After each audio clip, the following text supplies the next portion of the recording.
लोगों के दिलों पे राज करने वाली उमराव जान यानी कि रेखा आज भी इतनी खूबसूरत दिखाई देती हैं कि मानो ये 66 ईयर्स की हुई ना हो। बता दें दोस्तों, किस प्रकार से 65 साल की उम्र में भी रेखा को लेकर लोगों की दीवानगी कम नहीं हुई है। तो वहीं उनके 66 बर्थडे पर आपको कुछ ऐसी जानकारी देने वाले हैं जो बेहद ही खास है। जिस महफिल में वो नज़र आती हैं वहाँ रौनक बढ़ जाती है। रेखा मांग में सिंदूर भरती हैं, रहस्यमय जीवन जीती हैं। जब भी उनका नाम आता है तो अमिताभ बच्चन का नाम खुद ब खुद जुबान पर आ जाता है। दोनों ने कभी खुलेआम प्यार का इजहार तो नहीं किया, लेकिन इनके चर्चे हर गली हर मोहल्ले में रहते हैं। रेखा के 66 बर्थडे पर आपको बता रहे हैं उस घटना के बारे में जब अमिताभ बच्चन से ना मिल पाने के कारण रेखा का एक ऐसा बयान सामने आया था जिसमें इन्होंने अपनी जान लेने की बात कही थी। जी हाँ दोस्तों, जब 1983 में फिल्म कूली की शूटिंग के दौरान हुए हादसे के बाद अमिताभ जिंदगी की और मरने के बीच लड़ रहे थे, तो ऐसा कहा जा रहा था कि तब तक रेखा और अमिताभ एक दूसरे से अलग हो चुके थे। अमिताभ के साथ हुए हादसे के बाद रेखा खुद को रोक नहीं पाई और बच्चन साहब की एक झलक देखने के लिए हॉस्पिटल पहुंच गई। जिसके बाद ऐसी खबर आई कि रेखा को अमिताभ से मिलने नहीं दिया गया, लेकिन रेखा को इस घटना से बेहद धक्का लगा। एक मैगजीन को दिए बयान में उन्होंने उस लम्हे का जिक्र करते हुए कहा कि सोचिए, मैं उस शख्स को, वो कहती हैं कि मैं ये महसूस नहीं कर पाई कि उस शख्स पर क्या बीत रही है।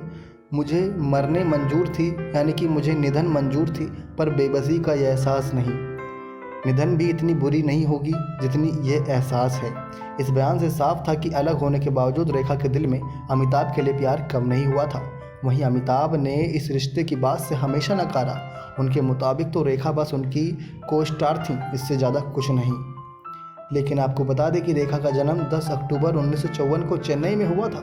रेखा का असली नाम भानु रेखा है। उनके जन्म के समय उनके माता पिता की शादी नहीं हुई थी। रेखा के पिता तमिल फिल्मों के सुपरस्टार जेमिनी गणेशन और मां अभिनेत्री पुष्पावली हैं।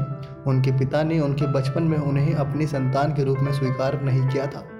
जब बढ़ती उम्र में रेखा की मां पुष्पावली को फिल्मों में काम मिलना बंद हुआ तो घर के आर्थिक हालात बिगड़ गए और 13 साल की रेखा को फिल्मों में काम करने के लिए मजबूर होना पड़ा।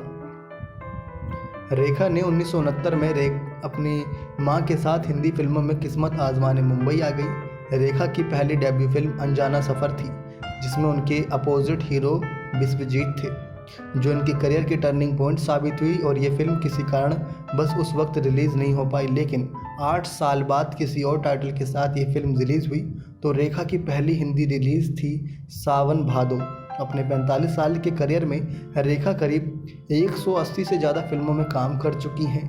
2012 में रेखा को राज्यसभा के लिए मनोनीत किया गया। रेखा अब बहुत कम फिल्मों में काम करती हैं, लेकिन कई सारे टीवी रियलिटी शो में नजर आती हैं, जहां पर अपनी हुस्न के जलवे बिखेरती हैं और वही रहस्यमयी मांग में सिंदूर इनका भरा हुआ दिखाई देता है। पिछले कुछ सालों में उनकी फिल्में कुड़ियों का है जमाना, सदियां और सुपर नानी फ्लॉप रहीं, लेकिन रेखा को लेकर लोगों की दिलचस्पी कम नहीं होती है। उनके बर्थडे पर हम भी विश करते हैं कि ये ऐसी ही और आने वाले समय में कुछ और हिट फिल्मों के देने के बारे में सोचेगी जो हम सभी को एंटरटेन करेगा। नेक्स्ट 9 लाइव से दीपक की रिपोर्ट।